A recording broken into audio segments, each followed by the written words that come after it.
Magandang gabi at magandang araw po sa inyong lahat. Ako po si Sek Yama at meron po tayong pangatlong liham galing kay God Francis Leo, June 5, 2020. Pagbati. Mga minamahal kong mga kababayan at taga-suporta, gusto ko pong ipaalam sa inyo na magpahanggang ngayon ako po ay nakapiit pa rin sa hindi ko alam na kadahilanan.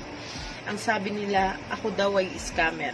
Pero magpahanggang sa ngayon ay ni isang tao ay wala po sila maipakita na aking na-scam. Bagkus kung anong samot-saring mga iniimbentong kaso ang kanilang pinaparatang sa akin. Katulad ng rape. Ako daw po ay rapist, drug lord, human trafficker, at kung ano-ano pang mga napakabibigat na kaso ang sa akin ay kanilang ipinupukol upang ako ay mapakulong lang nila. Hindi nila ako bigyan ng kahit konting pagkakataon na ipaglaban ko ang aking sarili sa isang patas at makatarungang laban sa isang hukuman. Pasensya na po kayo dahil si Yama na lang ang magbabasa ng message ko para sa inyo. Napakahirap din pong makabalita ng mga kaganapan dyan sa labas ng kulungan sapagkat napakahigpit po ng mga patakaran dito. Ngayon lang din po ako nakagawa ng sulat dahil 14 days na po akong naka-quarantine, Bartolina. At dito ko po nakita na mahigit 3 months nang walang dalaw ang ating mga bilanggo at talagang kawawa na po sila.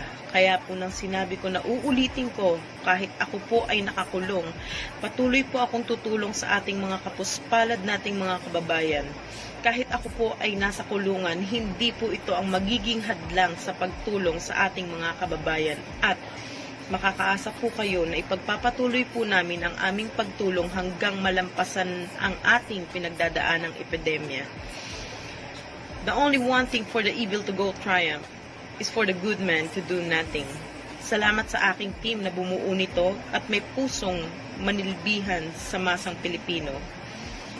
Nestor Victory, Mary Ann Victory, Alvin, Dong Batalan, Brick, Jen, Beth, Yama, Pusang Gala, Mayaman Challenge will continue to help the Filipino people.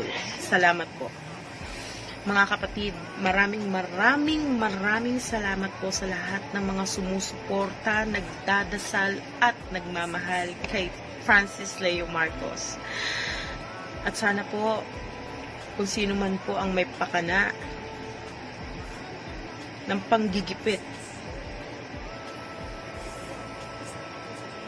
kung sino man ang utak ng gumawa ng ganitong kahihiyan, pagyurak ng pagkatao ng aking amo na si Boss FLM. Sana makatulog ka ng mahimbing. Sana naging masaya ka. Dahil sa ilang linggo na nasa piitan ang aking boss, maraming tao ang hindi nabigyan ng tulong. Pero nagpapasalamat pa rin po kami dahil napagdaanan ni boss at paglabas niya, malilinis na ang buong pangalan niya at ang buong pagkatao niya. Kaya sana sa susunod, at sana wala nang sumunod pa na ganitong pangyayari. Hindi porket mga nasa kapangyarihan kayo, hindi porket nasa posisyon kayo, magagawa nyo na ang gusto nyo. Pag meron kayong nakainisan o kung ano pa man. Sa lahat ng mga OFW, lalong-lalo na sa mga taga-Europa, lalong-lalo na sa mga taga-Japan, Singapore, Malaysia, Taiwan, Iraq, sa lahat ng OFW na nagpaparating ng mensahe, ng pagmamahal, ng pagdarasal kay boss. Maraming salamat po sa inyong lahat. Ipagpatuloy lang po natin ang pagdarasal sa Panginoon dahil wala po tayong ibang kakapitan sa oras ng kagipitan at sa oras ng kasiyahan kung hindi siya lang po. Wala na pong iba. Maraming salamat po sa lahat ng tiwala na iginugol nyo, na ibinigay ninyo sa buong team FLM.